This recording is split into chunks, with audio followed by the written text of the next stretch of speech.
Delaware, officially a state, but to most people, barely a destination.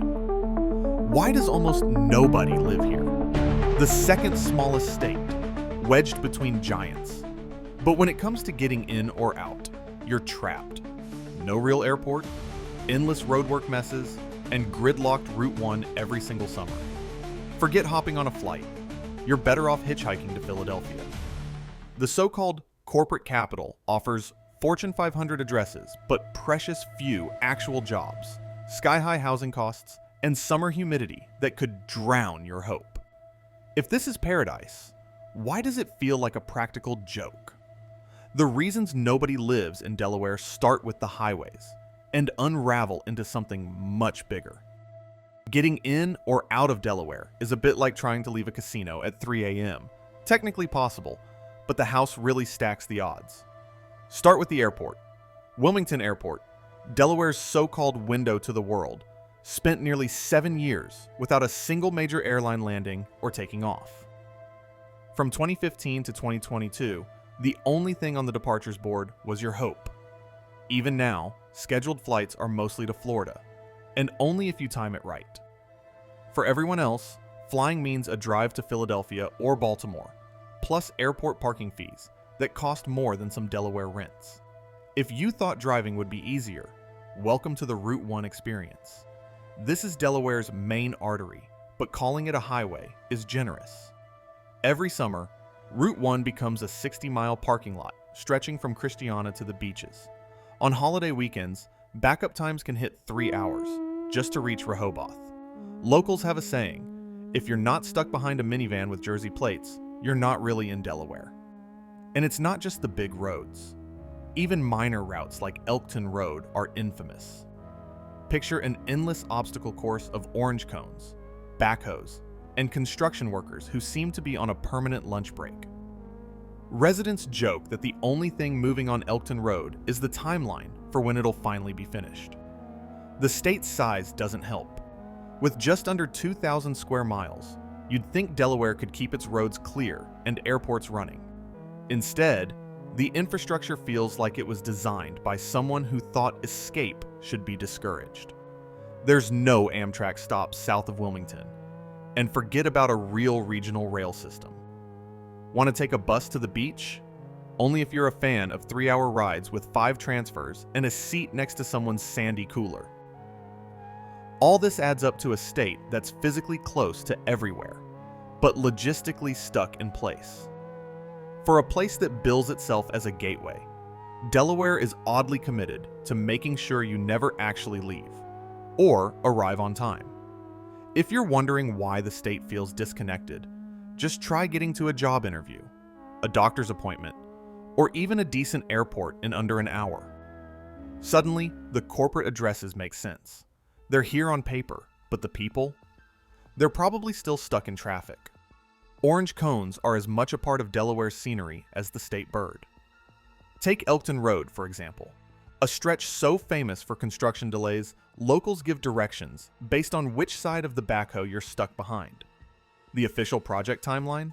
Let's just say, if you started college the year they broke ground, you'd have your diploma before the last cone disappeared. The latest contract for landscaping alone runs through November 2025. That's just to plant the shrubs, after a full rebuild, lane expansions, and enough detours to make your GPS question its life choices. But traffic headaches aren't reserved for the big highways. Even minor routes seem to be in a perpetual state of orange barrel limbo. Elkton Road's not alone. Ask anyone who's tried to navigate Delaware's back roads during a weekday. It's a state where the phrase alternate route really means choose your favorite construction zone. And with only 3 counties, you'd think it would be hard to get lost.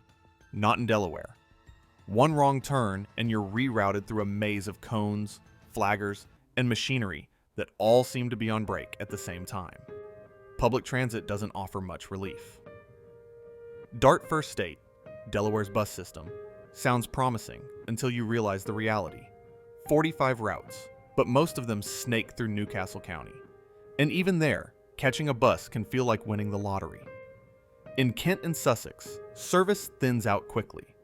If you're not already standing at the right stop, you might be out of luck for hours. The average weekday ridership hovers under 30,000 across the entire state, which means you're more likely to spot a bus shelter than an actual bus. And if you live more than a few blocks from a main road, better hope you've got sturdy shoes, because the last mile is always on foot. Forget about regional trains south of Wilmington. There's no Amtrak stop, and the only thing resembling a commuter rail is your neighbor's carpool. Want to get to the beach without driving? The Dart Beach bus runs in summer, but be prepared for a 3-hour ride with more transfers than a pro basketball team. Even the new Dart Connect microtransit service, hailed as a game changer, covers just a handful of zones, mostly as a replacement for routes that weren't working in the first place. So, daily life in Delaware means bracing for traffic snarls on roads that look half-finished and half-forgotten, with public transit that's reliable only if your plans are as flexible as the construction schedule. For a state that's geographically tiny, getting from point A to point B feels like a full-time job. And if you're wondering why everyone seems so attached to their car, just try living here without one. The cones aren't moving, and neither are you. Delaware is famous for being America's corporate playground.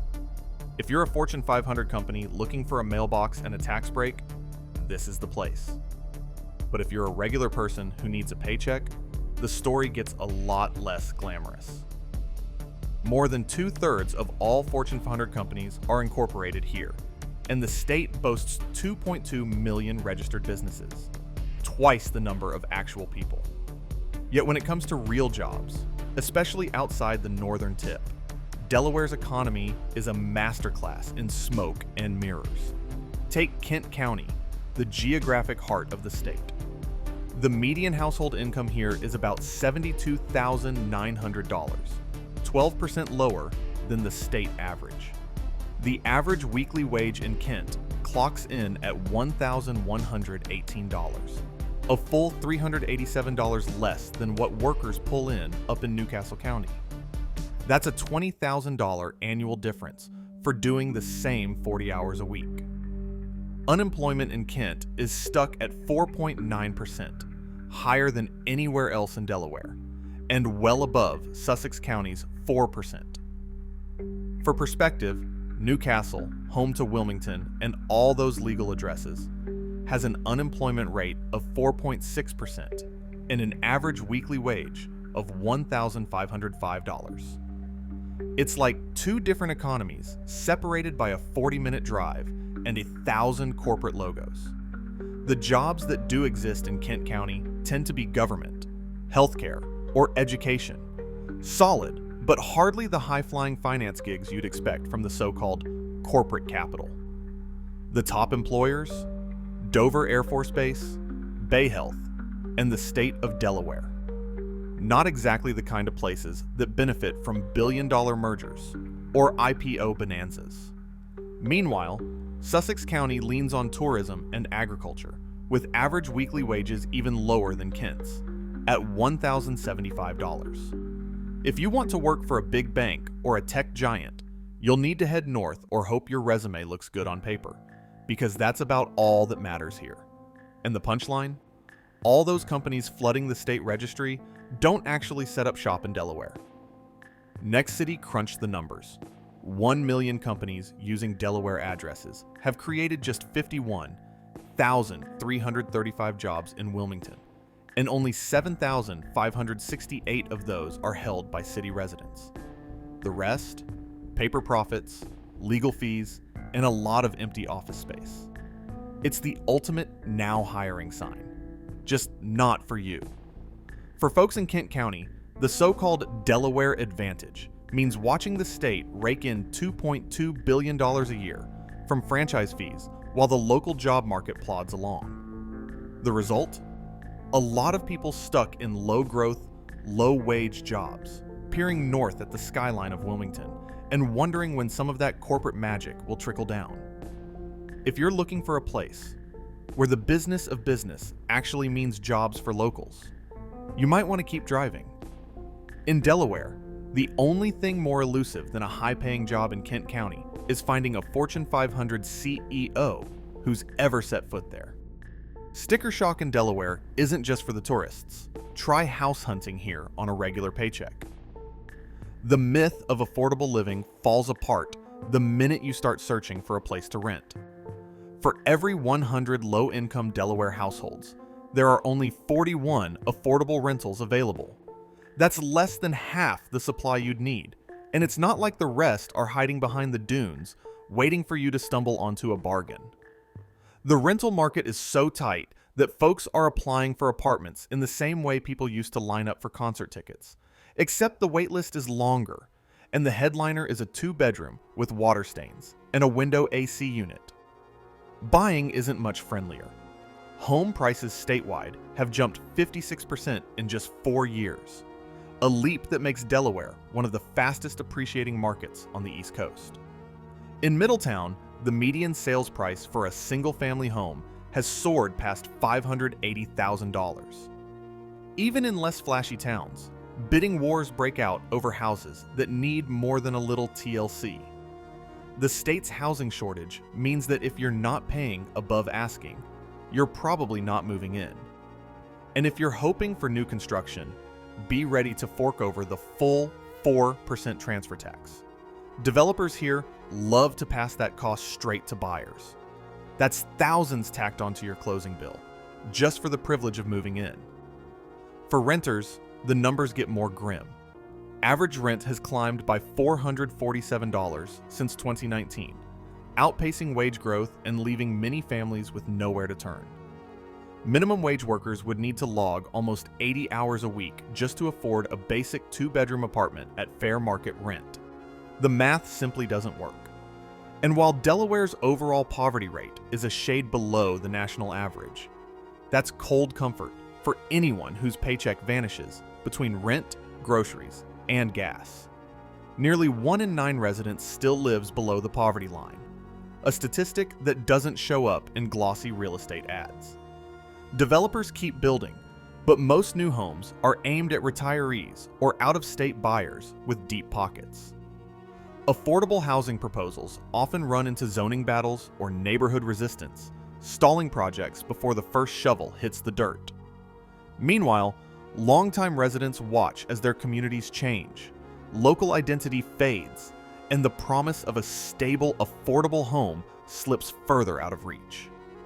So, while Delaware's reputation as a tax-friendly haven might draw corporations and retirees, for anyone looking to actually live and work here, the housing market feels more like an expensive game of musical chairs. Except the music stopped long ago, and the chairs are all reserved for someone else. Humidity in Delaware isn't just a summer inconvenience, it's a way of life. Step outside in July, and it feels like someone wrapped the whole state in a damp wool blanket and then dared you to mow the lawn.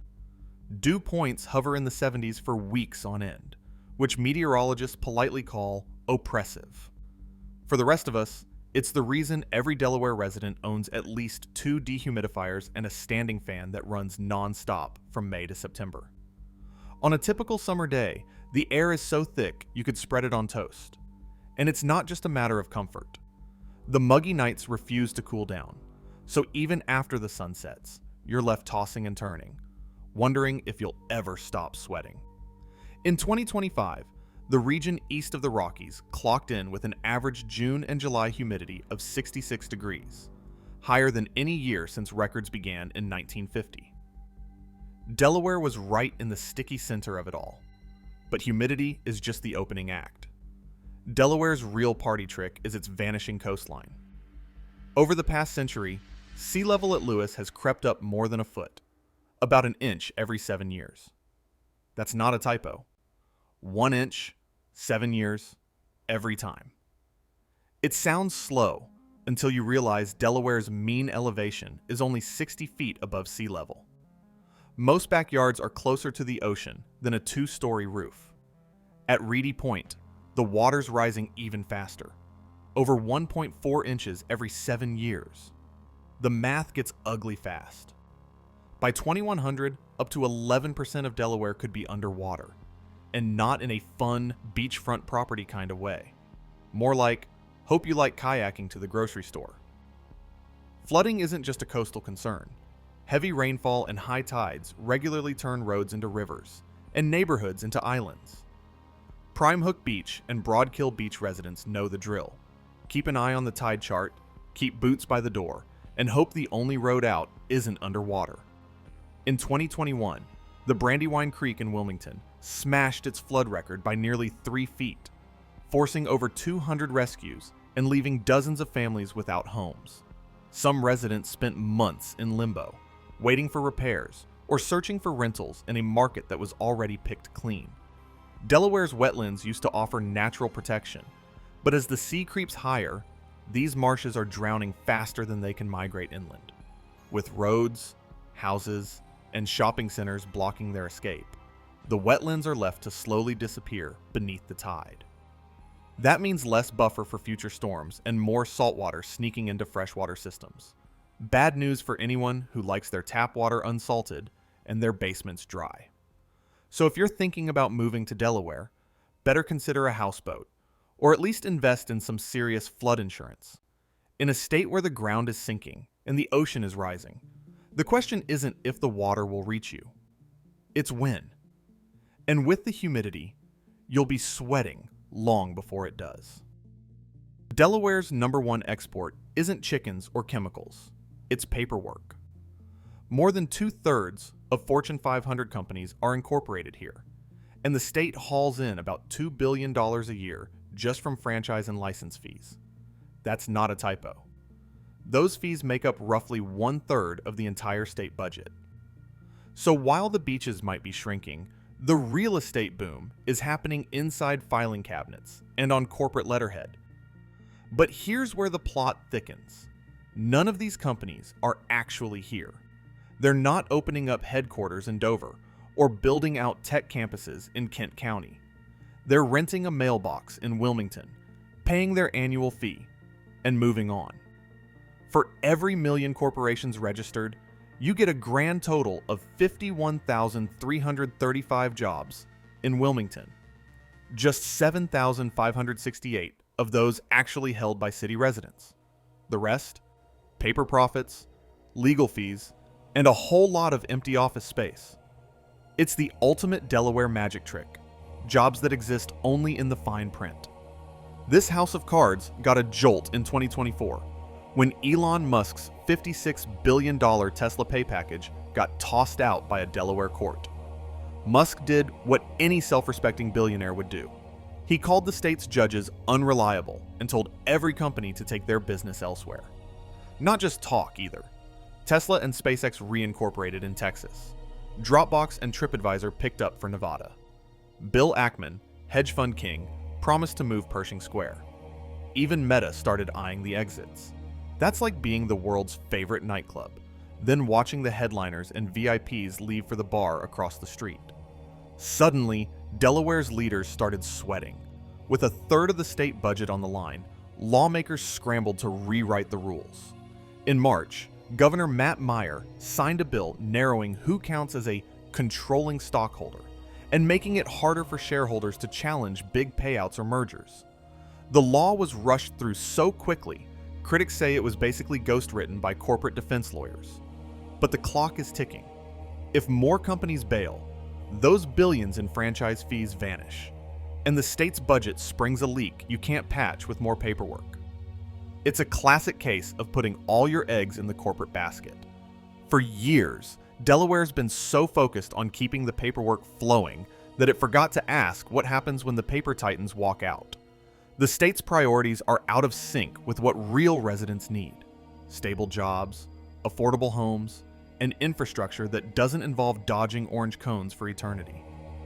But as long as the mailbox money keeps coming, the folks in Dover keep betting the house on the next round of franchise fees. If the music stops, Delaware's left holding a stack of empty folders and a budget hole the size of Elon Musk's ego. Delaware is home to more than 2/3 of Fortune 500 companies, yet offers only 41 affordable rentals for every 100 low-income households. Over the past 4 years, housing prices have surged by 56%, while coastal areas face sea levels rising by 1 inch every 7 years. Despite generating about 1/3 of its budget from corporate franchise fees, the state's economic benefits don't reach all residents. Kent County and African American communities still experience higher unemployment and slower growth. The recent court ruling against Elon Musk's pay package spotlighted Delaware's outsized reliance on corporate law, but it remains unclear how upcoming reforms will affect future revenue or public services. What's clear? Delaware's small size, transit headaches, climate threats, and uneven growth have real impacts on daily life. While the state's unique laws and low taxes attract businesses, the realities for many people are less inviting. As the documents and data show, Delaware's challenges are not just a matter of perception. They're written into the landscape, the economy, and the laws that shape who stays, who leaves, and who never comes at all.